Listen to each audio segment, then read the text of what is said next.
Bismillahirrahmanirrahim. Pertamanya kita mulakan sesi kita dengan Furqan Al-Fatihah.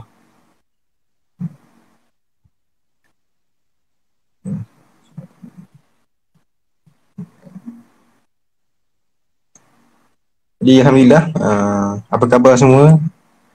Jadi sedar tak sedar, Alhamdulillah. Jadi sedar tak sedar, Alhamdulillah, kita telah kata dah 15 hari, separuh bulan lah dalam bulan Ramadan ni, iaitu bulan yang mulia. Namun dalam keadaan yang sangat berbeza lah dengan tahun-tahun lepas kan. Kalau kita tengok mungkin tahun lepas, mungkin sekarang kita tengah ada kat dalam masjid dengan ngaji Quran, ataupun baru lepas solat Jumaat, ataupun buat apa-apa ibadah kan yang melibatkan kata keluar dari rumah lah. Tapi sebab mungkin Allah datangkan ujian yang berbeza kan pada kita pada tahun ni, iaitu dengan hanya dapat duduk di rumah kan. Jadi mungkin tapi dia bukanlah jadi satu penghalang untuk kita kata dapat beribadah ataupun kita dapat boost lagi kita punya ibadah kepada Allah SWT kan. Kalau macam dulu mungkin pakcik-pakcik pakcik-pakcik ataupun ayah kita berlumba-lumba nak bagi sumbangan untuk mungkin iftar ataupun moreh dan sebagainya. Tapi malangnya tahun ni Allah datangkan ujian yang berbeza kan. Tapi bukanlah nak kata kita hilang ataupun kita tak boleh nak buat amal kebajikan seperti tahun-tahun yang lain. Tapi mungkin dengan cara yang lain waktu PKP macam ni. Sama ada mungkin kita mempertingkatkan lagi kita punya bacaan Al-Quran, ataupun mungkin menjoin bersama dengan muassis konsultasi dan juga kita, sahabat Quran untuk bersama-sama kita mengambil ibrah daripada kisah-kisah sahabat, ataupun kita ambil tadabbur, mengambil sedikit tadabbur daripada Al-Quran. So tanpa buang masa saya menjemputlah Bro Syami atau Ustaz Syami daripada Putrajaya. Silakan, tafadhal. Jazakallah khair kepada akhuna Edi, Ustaz Edi. InsyaAllah Rabbi syrah li sadri wa yassir li amri wa hlul 'uqdatam min lisani yafqahu qawli. Falhamdulillah wassalatu wassalamu ala Rasulillah wa ala alihi wa sahbihi ajmain. Alhamdulillah nahmaduhu wa nasta'inuhu wa nastaghfiruh wa na'udzu billahi min shururi anfusina wa min sayyiati a'malina. Man yahdihillahu fala mudilla lahu wa man yudlil fala hadiya lahu. Asyhadu an la ilaha illallah wa asyhadu anna Muhammadan abduhu wa rasuluh. Alhamdulillah, segala puji bagi Allah. Hanya padanya kita memuji, hanya padanya kita mohon pertolongan, dan hanya padanya kita mohon keampunan. Kita berlindung kepada Allah Subhanahu Wa Taala dari kejahatan diri kita dan buruknya amalan kita. Dan barang siapa yang diberi petunjuk oleh Allah, maka tidak ada yang dapat menyesatkannya, dan barang siapa yang disesatkan oleh Allah, maka tidak ada yang dapat menunjukinya. Aku bersaksi bahawa tidak ada ilah yang berhak diibadahi kecuali Allah Subhanahu Wa Taala, dan tidak ada sekutu baginya. Dan aku bersaksi bahawa Muhammad SAW adalah hamba dan rasulnya, abduhu wa rasuluh. Ya ayyuhalladzina amanu ittaqullah haqqa tuqatih wa la tamutunna illa wa antum muslimun. Alhamdulillah, ayat yang kita biasa dengar waktu hari Jumaat kan. Alhamdulillah, ni pun hari Jumaat kan, yang mana mungkin kita pun telah baca juzuk 15 dan sekali dengan surah Al-Kahfi insyaAllah. Dan Alhamdulillah, ini sesi yang kedua yang kami dari sahabat Quran melancarkan sesi live yang keduanya di Muassis Konsultasi bagi mengisahkan tentang kisah sahabat. Alhamdulillah, hari ini kita bersama dengan Ustaz Edi sebagai MC sebelum ni saya MC dah kan. Kalau tak saya MC, saya penyampai tentulah. So Alhamdulillah, hari ini kita akan pergi pada seorang sahabat yang mana sebenarnya sejujurnya agak sukar lah untuk saya mendapatkan sumber yang betul-betul okey sebab kan kita tahu sahabat ni berkait sangat dengan Syiah, kita kata Syiah yang mana kita tahu sesat, iaitu sahabat Ali, itu kisah sahabat Ali bin Abi Talib. Ada beberapa kisah yang bersumber daripada Syiah itu sendiri kan. So biasanya kita orang kira ada sediakan slide, cuma slide tu ada dekat grup lah. Bawah nak tunjuk tak? Boleh juga. Boleh juga. Cuma gegar tapi nak slide boleh lah sahabat Quran ataupun sebenarnya kami ada grup online Akuah Ramadan. So untuk ikhwah saja tadi kan. Nanti boleh lah nanti yang kita lakukan. So insyaAllah cara pemandangan kami tidak akan ceritakan keseluruhan kisah sahabat, tapi kami akan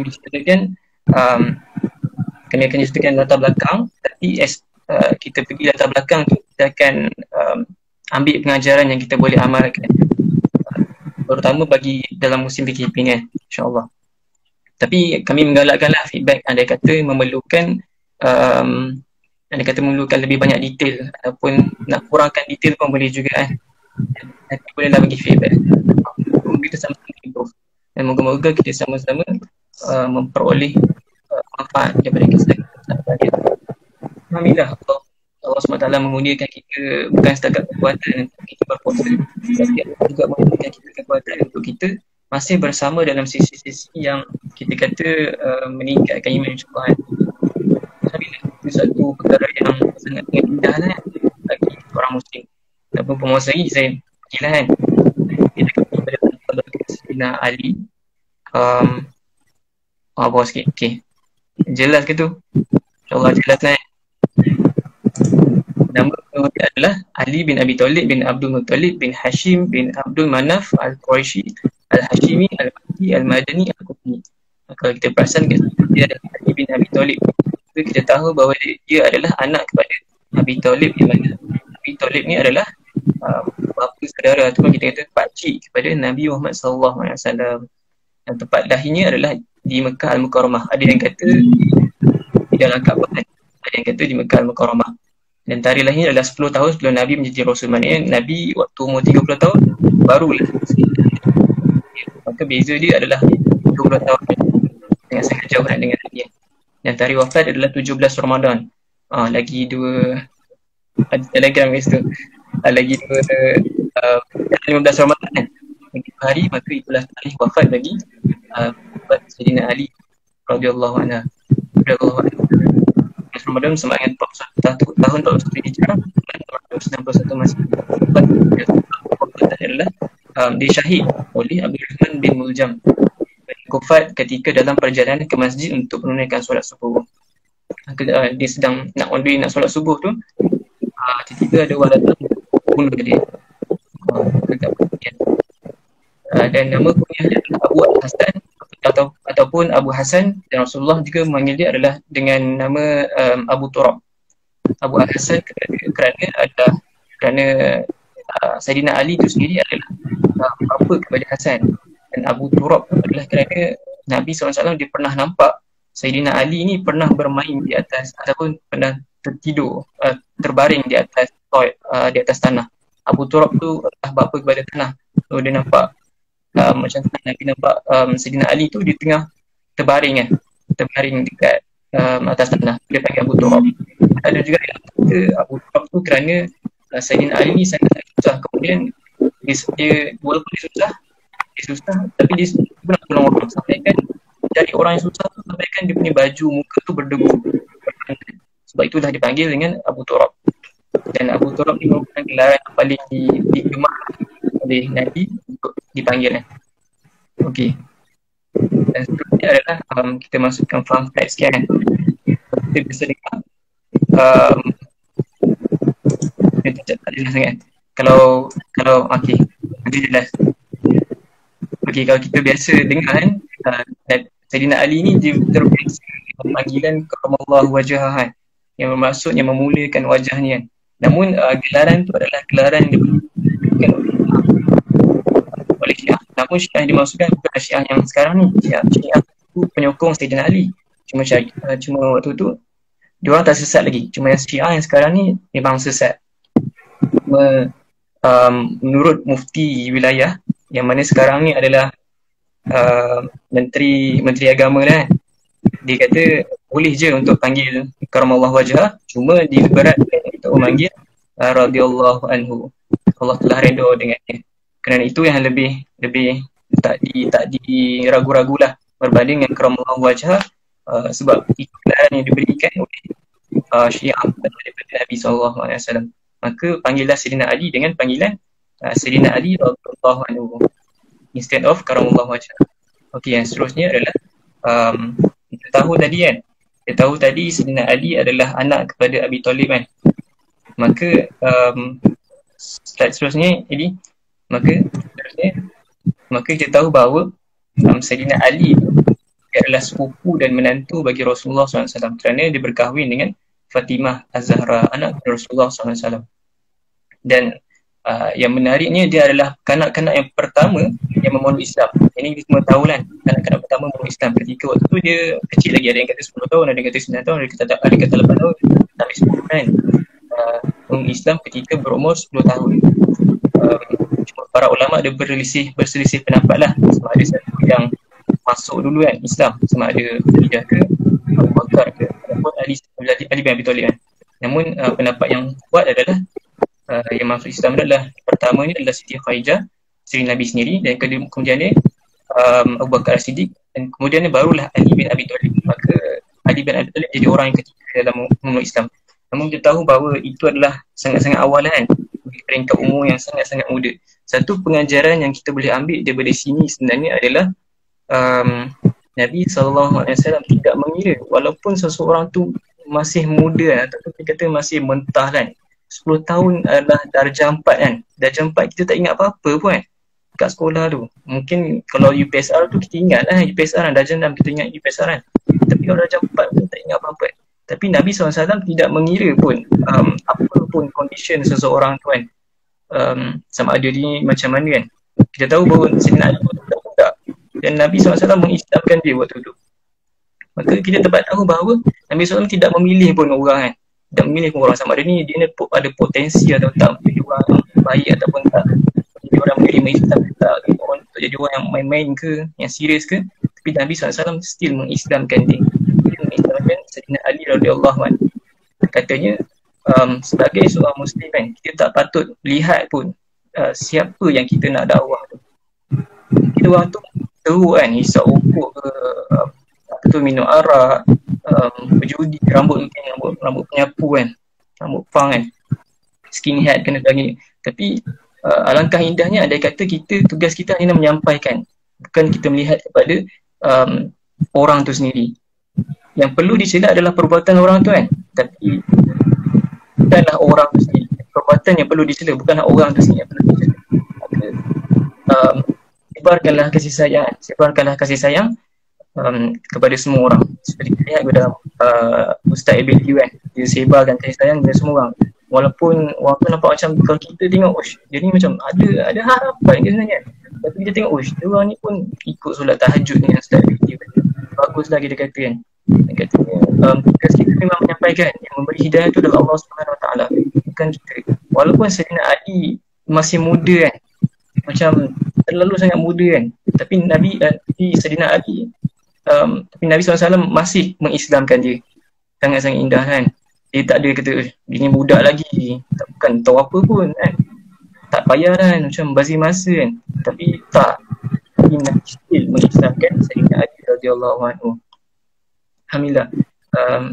Moga-moga kita pun tidak menjadi orang kan, kita nampak seseorang tu, yes betul, don't judge book by its cover kan. Mereka sudah teruk pun ataupun tak ada harapan pun, tapi boleh jadi orang tu sangat hebat. Kita tahu Sayyidina Ali bertukar menjadi seorang sangat-sangat hebat, khalifah yang keempat, sehingga kan dia ni apa tu, ramai peminat. Itu ada Syiah kan, ada penyokong kan. Dan katanya bertukar menjadi seorang yang sangat-sangat hebat. Boleh jadi kalau kita dakwah seseorang tu yang tak ada harapan, nampak macam tak ada harapan, tapi somehow dia boleh berubah. Kita tengok sendiri sahabat sendiri kan, Sayyidina Umar kan, yang mana kita pernah pergi sebelum ni, Sayyidina Umar radhiyallahu anhu, Umar Al-Khattab. Kita tahu dia ni orang yang nak bunuh Nabi. Kalau kita fikir balik dia ni tak ada harapan pun kan. Serius lah, orang nak bunuh Nabi kan. Sangat-sangat kebencian dia sangat-sangat besar, sangat-sangat kuat. Namun adakah harapan untuk dia kan? Namun ditunjukkan kemudian orang yang asalnya nak membunuh Nabi SAW bertukar menjadi orang yang meninggal di sebelah Nabi SAW. Kuburan terletak di sebelah Nabi SAW. Sangat-sangat indah. Maka seperti yang Hakimi cakap, don't judge book by its cover. Tugas kita akan dibaikan. Janganlah lihat kepada seseorang tu, lihatlah kepada pada kita kata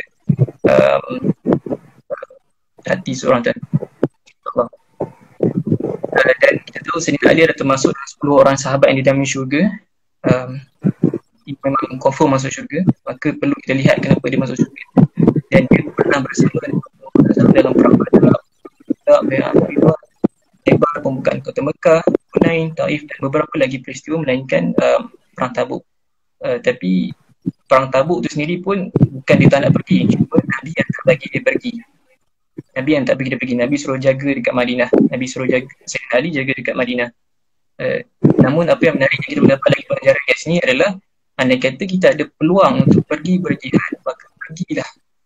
Kalau kita perasan ini adalah satu peperangan kan, bukanlah satunya larian maraton ke pertandingan berkusti dan sebagainya, tapi adalah peperangan. Mati tu ada kan. Kalau kita pergi berkusti ke pertandingan gesti, tak chances tu mungkin tak ada lah kan. Tapi nak kata dia kan pernah diturunkan dalam Quran, surah Al-Baqarah, Allah kata apa? Kamu diwajibkan untuk kamu kepada kamu untuk pergi berperang. Padahal perang tu adalah satu yang kamu benci kan. Kemudian sambunglah. Jadi kita satu saya Allah perang tu adalah semua tak suka. Kita nak berperang dengan COVID-19 pun kita tak suka kan. Nak kena pakai mask, pakai sanitizer dan sebagainya, kena duduk kat rumah.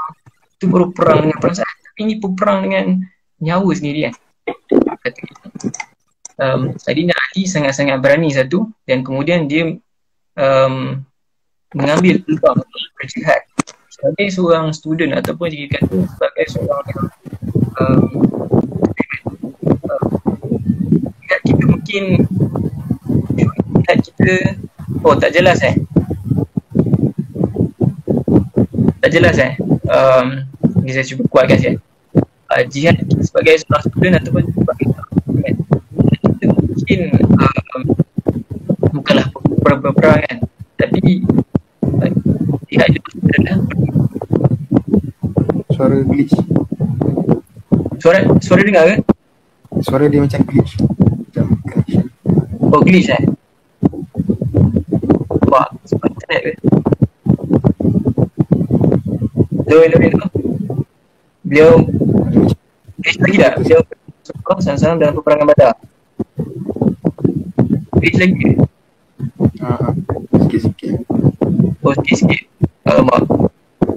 Saya cuba seluruhkan please.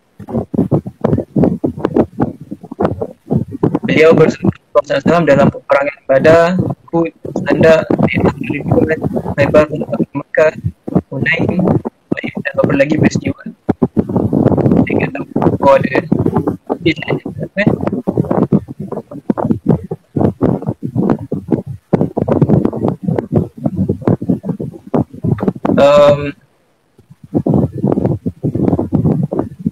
jadi boleh silent ke? Dia boleh silent ke? Tak boleh Tak jelas tu. Dia boleh silent ke? Tak boleh Tak ada silent. Tak ada kan? Dia buka kipas Buka kipas? Ke? Buka kipas.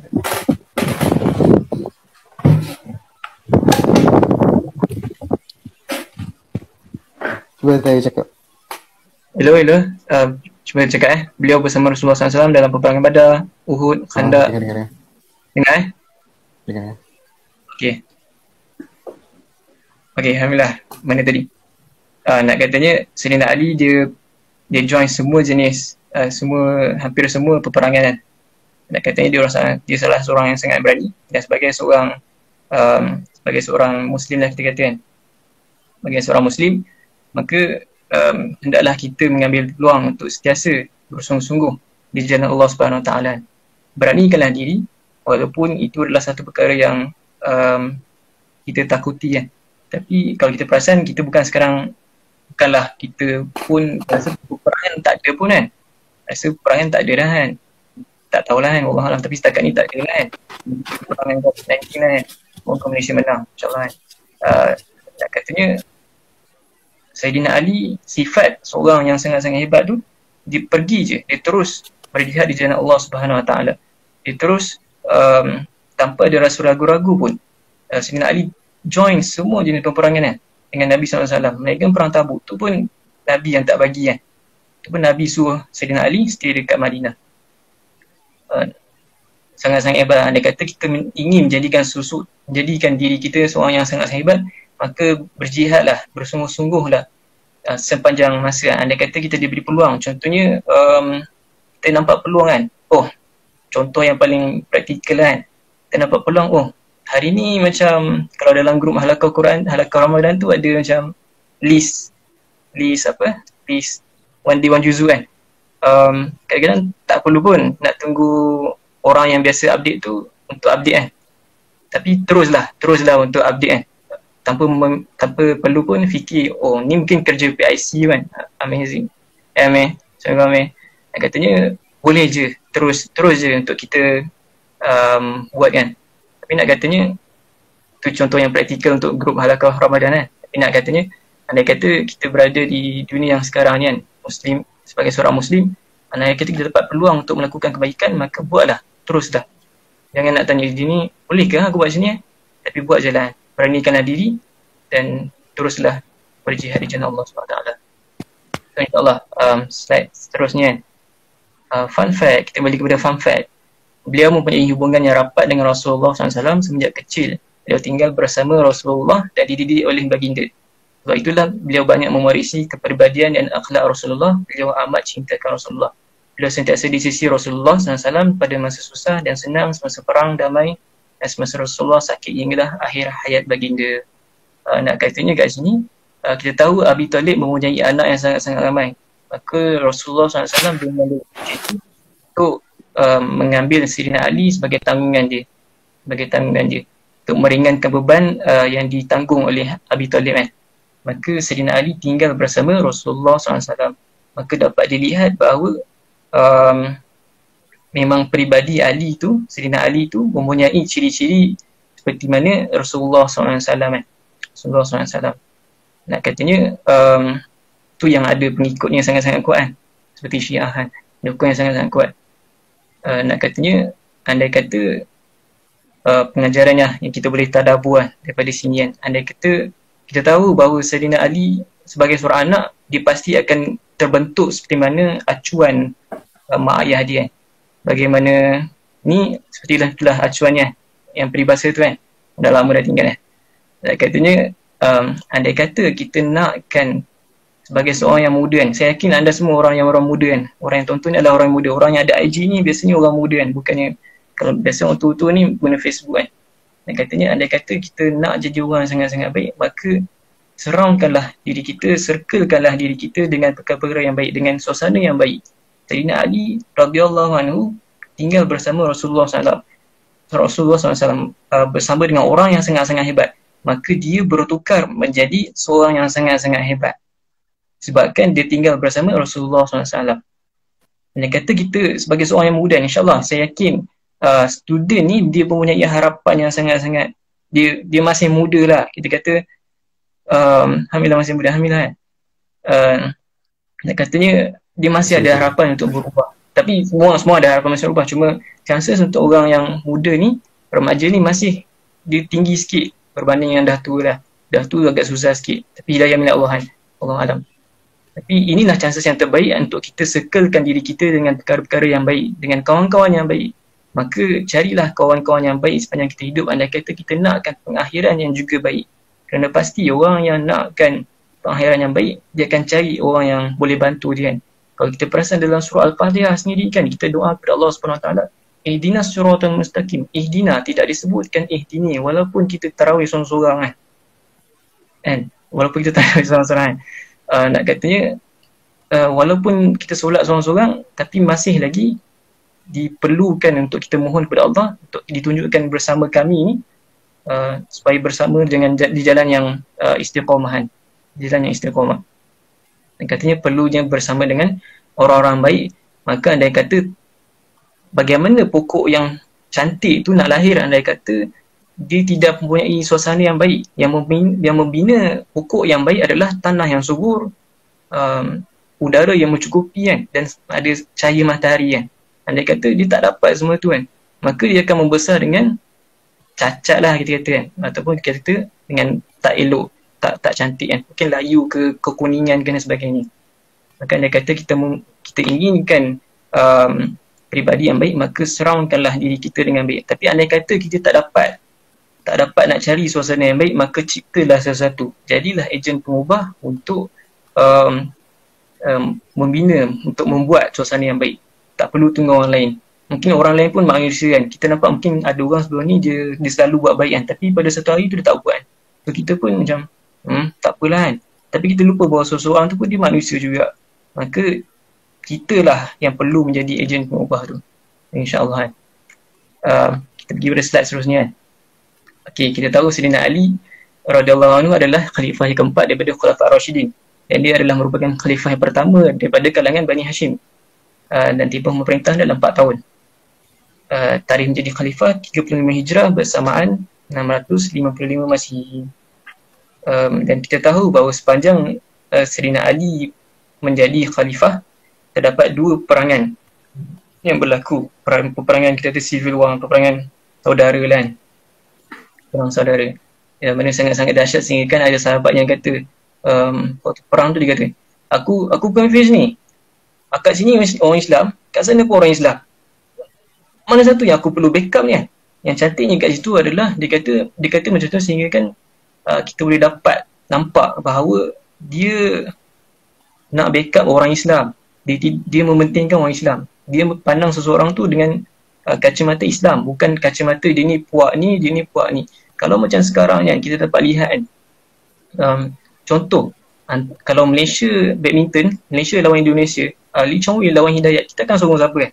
Kita mesti akan sokong Lee Chong Wei kan, negara kita sendiri kan. Tapi padahal Hidayat tu orang Muslim, patutnya kita sokong je Indonesia tu sebabkan dia Muslim. Kalau kita lihat sekarang ni, Malaysia dengan Indonesia masih lagi adalah kan pergaduhan kan. Malaysia makin ni, Indonesia pun makin ni, Malaysia lah apalah kan, macam-macam lah kan. Malaysia pun sama juga kan.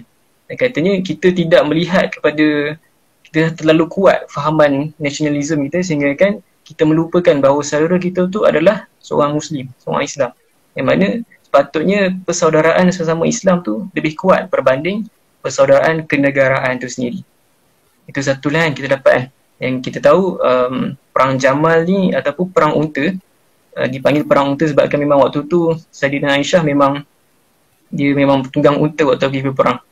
Sebab berlakunya perang Jamal ni adalah seperti yang ditera kat situ lah kan. Saya baca sikit Perang unta berlaku pada 11 Jamadil akhir 36 Hijrah ataupun Disember 657 Masihi, mengenai masa tidak sampai sehari pun. Perangan ini berpunca daripada salah faham di antara pihak Khalifah Ali dan pihak Sayyidina Aisyah yang menyebabkan 10 hingga 13,000 tentera terkorban, termasuk Rasulullah Talha dan Al-Awam. Salah faham ini ditimbulkan oleh pihak munafik pimpinan Abdullah bin Sabah yang membuat huru-hara selepas perbincangan damai. Setelah perbincangan damai tercapai di antara kedua pihak. Perang Jamal. Ada 2 perang yang berlaku semasa pemerintahan Sayyidina Ali, iaitu perang Jamal dan perang Siffin. Dan dua-duanya perang persaudaraan. Sangat-sangat menakutkan lah sebabkan nampaknya fitnah waktu ni. Tapi nak katanya perang Jamal ni berlaku sebabkan adanya orang Islam yang memporak-randakan orang Islam sendiri.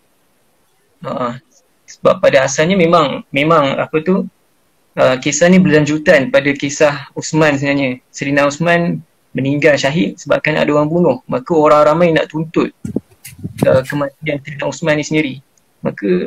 Tapi Sayyidina Ali dia macam tak nak. So orang ramai nak tuntut juga. Lagi-lagi Muawiyah. Tapi nak katanya Muawiyah nak juga tuntut sampaikan terjadi perang Siffin. Dia takkan berbai'ah dengan Ali radhiyallahu anhu sampailah dituntut Uthman tu, membunuh Uthman tu sendiri. Maka berlakulah perang Siffin. Tapi nak katanya orang Islam sendiri yang memporak-porandakan orang Islam sendiri. Dia kata tak perlulah apa tu, tak perlulah untuk kita orang kafir memporak-porandakan kita kan. Tapi hanya perlu orang Islam sendiri pun ada golongan yang macam ni kan. Maka moga-moga kita tidak menjadi golongan yang seperti ini kan. Golongan yang merosakkan sama Islam sendiri kan. Ibarat macam kanser sendiri. Kanser merosakkan diri sendiri kan. Dan akhirnya mati kan. Kita lihat sekarang isu-isu menjatuhkan sesama ustaz-ustaz, menjatuhkan sama sendiri kan. Bukanlah nak kata ustaz ni kan, tapi adalah ustaz kan yang menjatuhkan sama ustaz sendiri. Maka itu adalah satu perkara yang tak bagus lah kan. Padahal tak kisahlah pun dia ni persatuan mana pun, grup mana pun, tapi dia ada matlamat yang sama. Kita perlu ingat tu, dia ada matlamat yang sama. Mungkin cara dia berlainan, cuma dia ada matlamat yang sama. Tapi tak boleh nak kata Syiah tu benda yang tu kan. Katanya asalkan dia betul, dia ikut syariat, maka dia pun perlu disokong juga. Mungkin cara dia berlainan, tapi kita sedang menuju perkara yang sama. Mardatillah kan, redha Allah Subhanahu Wa Taala. Maka janganlah berperang sesama muslim kan. Berperanglah dengan syaitan yang satu tu kan. Syaitan yang banyak tapi iblis yang satu kan. Dan katanya syaitan kalau kita perasan dia akan pastikan kita ni sentiasa dalam keadaan walaupun kita nampak macam tak dapat dikalahkan kan, tapi andai kata kita bergaduh sesama sendiri, itulah akan menjadi titik kelemahan kita. Dan akhirnya kita bergaduh dan akhirnya kerja pun tak terjalan. Maka janganlah kita jadi orang yang sentiasa memporak-porandakan keadaan. InsyaAllah, bantulah sama muslim. Okay, fun fact. Daripada fun fact, seterusnya. Sayyidina Ali bin Abi Talib terkenal dengan sifat gagah dan berani di medan perang. Beliau menggunakan pedang bernama Zulfaqar dan hampir menyertai semua peperangan menentang musyrikin kecuali perang Tabuk. Semasa peperangan Khandaq, Sayyidina Ali telah dicabar berlawan satu sama satu dengan pahlawan Quraisy yang bernama Amru bin Wa'id. Sayyidina Ali telah berjaya mengalahkan Amru yang lebih berpengalaman daripadanya. Katanya Sayyidina Ali ni dia berani satu dan dia sangat-sangat mahir lah dalam berlawan one by one kan. Sehingga kan Amru bin Wa'id yang waktu tu sepatutnya lebih berpengalaman tapi kalah dengan Sayyidina Ali dengan asbab Allah lah yang memenangkannya. Dia kata kita mempunyai peribadi yang dekat dengan Allah SWT, insyaAllah Allah akan menangkan kita. Allah akan mudahkan perjalanan kita insyaAllah. Okay, seterusnya adalah sumbangan Sayyidina Ali sumbangan Sayyidina Ali yang mana sumbangan ni kita boleh dapat pun di waktu sekolah di waktu sekolah kita. Dilantik oleh Rasulullah menjadi hakim di negeri Yaman, jadi hakim yang adil, pentadbir yang kreatif dan seterusnya. Allah bagi orang jahat bukan untuk kita sedar akan kebaikan, tapi bila orang baik berbuat, tiada yang sedar akan kehadiran baiknya. Betul. Allah bagi orang jahat bukan untuk kita sedar akan kebaikan, tapi apabila orang baik berbuat kebaikan, tidak ada yang sedar akan kehadiran baiknya. Betul. Macam mana cakap menariknya, ada satu video tu saya tengok, dia kata kalau seorang tu yang baik tu tiba dia buat jahat kan, mesti kita akan ungkit orang jahat, perbuatan jahat dia tu kan. Yalah dia ni baju baik pula kan, baju alim kan contohnya. Tapi anda kata orang tu buat jahat kan, tak ada pula orang tu nak bangkitkan kebaikan orang tu kan. Macam tu lah kan, faham ke? Tapi tak apa, tu tak nak penting kan. Itu agak psikologi sikit.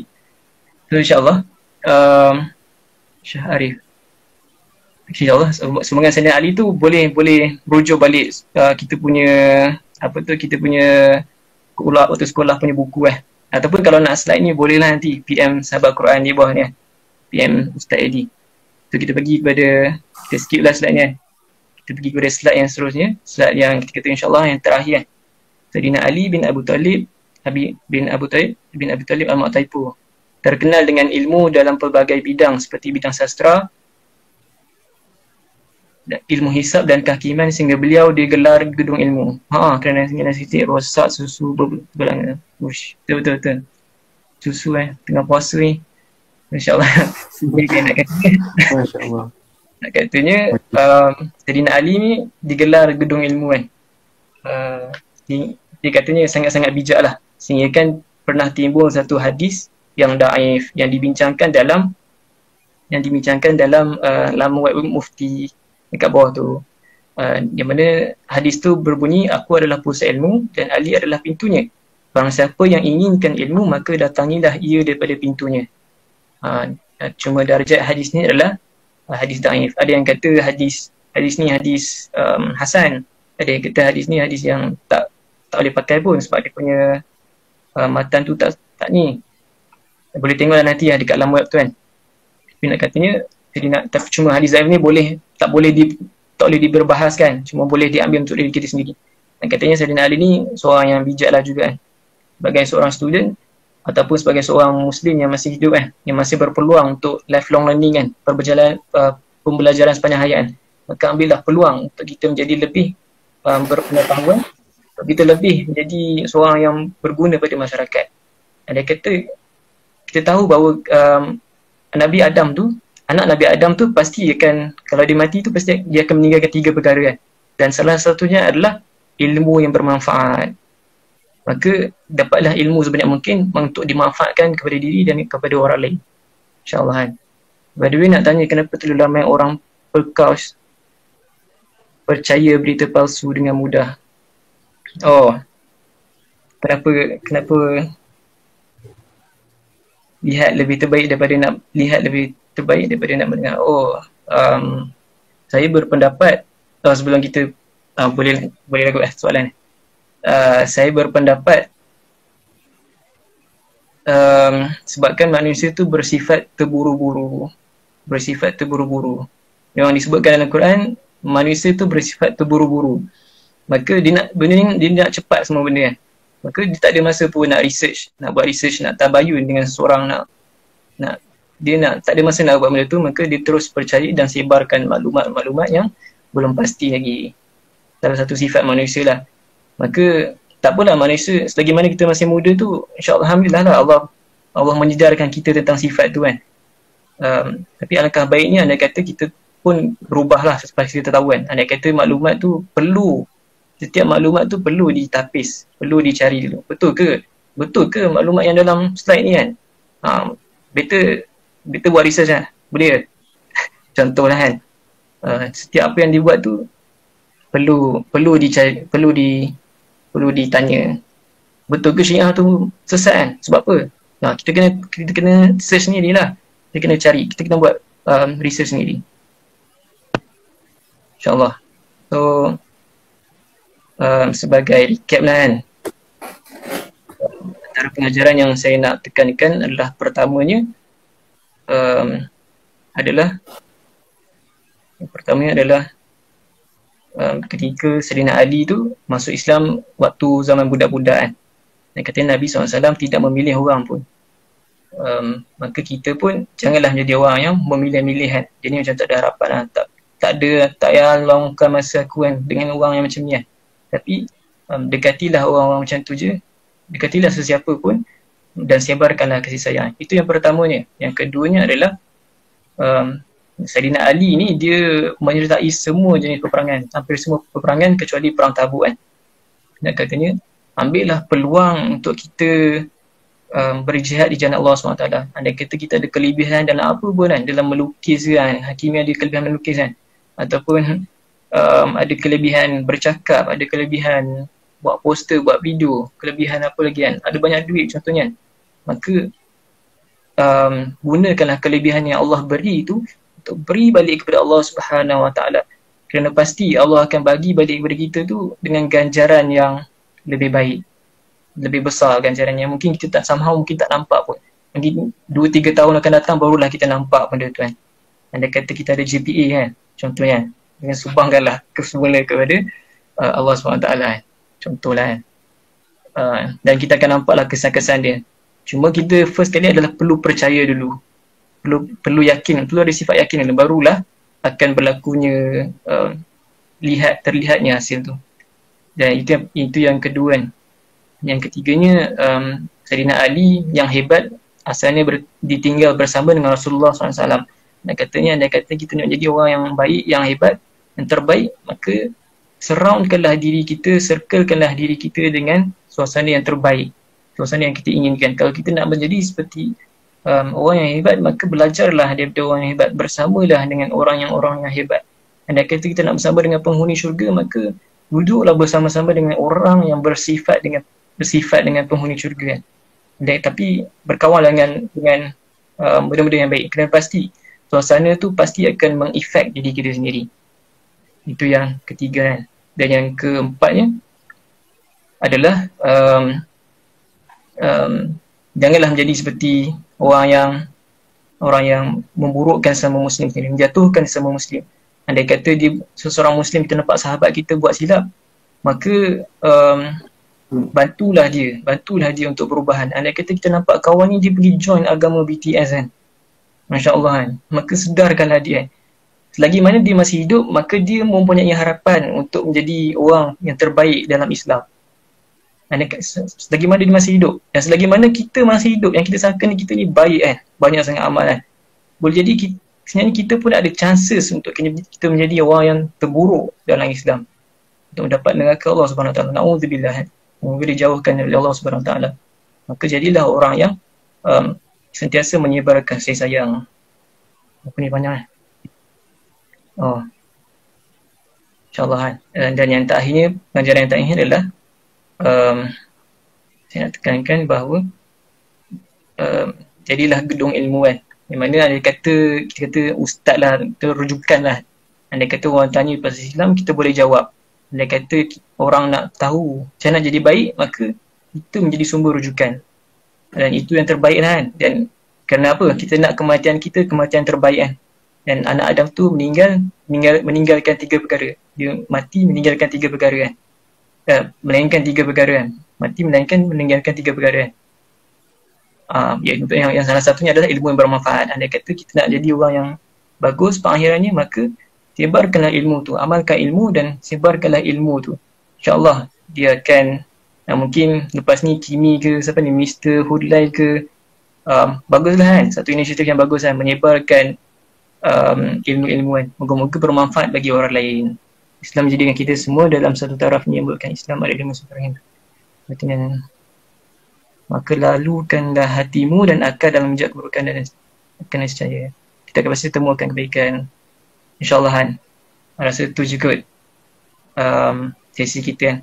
Andai kata memerlukan lebih banyak detail ataupun perlukan slide tu, bolehlah PM bagi feedback ke orang bawah ni kan. InsyaAllah moga-moga Allah menjadikan kita orang yang terbaik, dan moga Allah SWT menjadikan kita orang yang terhebat InsyaAllah kan. Seperti Ustaz Edi kan. InsyaAllah moga-moga kita istiqamah dan moga kita menjadi dekat dengan takwa selepas habis Ramadan ya. InsyaAllah.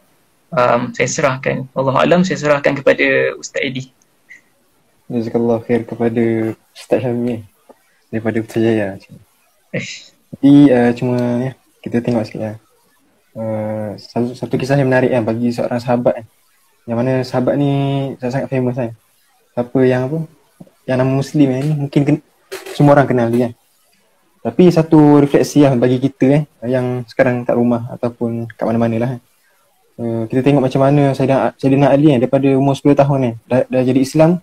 Lepas tu memang pelibatan dia dalam apa-apa jihad Islam tu dia join ni. Maknanya semua perang dia join ataupun macam-macam lah sumbangan bagi Ali bin Abi Talib ni. Tapi bagaimana dengan kita yang Islam daripada kita dilahirkan ni? Apakah sumbangan kita terhadap Islam? Satu refleksi lah ataupun persoalan bagi kita. Jadi bukanlah sekadar persoalan, cuma kita nak membawa kepada amal. Jadi apa lepas ni yang kita boleh buat untuk kita bantu agama kita? Akhir kata lah, kita sempena bulan Ramadan ni, sepatutnya kita, walaupun syaitan diikat kan, kita masih ada kan tarikan-tarikan, iaitu tarikan hawa nafsu sendiri kan. Dan lebih teruk hari ni dalam bulan Ramadan pun ada isu-isu yang berkaitan dengan agama kita lah dan sebagainya. Nak kata sangat teruk kan umat sekarang ni menjadikan hawa nafsu sebagai Tuhan. Jadi saya akhiri dengan dua ayat daripada surah An-Nazi'at. Wa amma man khafa maqama rabbi wa nahan nafsa 'anil hawa. Dan ada pun orang-orang yang takut kepada kebesaran Allah dan menahan diri daripada hawa nafsunya, fa innal jannata hiyal ma'wa, maka sungguh syurga lah tempat tinggalnya. Jadi satu refleksi untuk kita kata melawan hawa nafsu kita ni bukan hanya pada bulan Ramadan, tapi mungkin dalam seluruh kehidupan kita. Kita cuba melawan sepenuh-penuhnya. Sebab apa? Ganjaran bagi orang yang melawan hawa nafsu ni adalah syurga tu sendiri. Jadi insya-Allah kita akhiri sesi kita.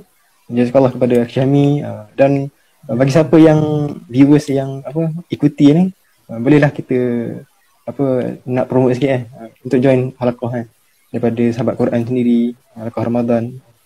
Jom. Jom. Jadi insya-Allah. Assalamualaikum warahmatullahi wabarakatuh. Waalaikumsalam warahmatullahi wabarakatuh.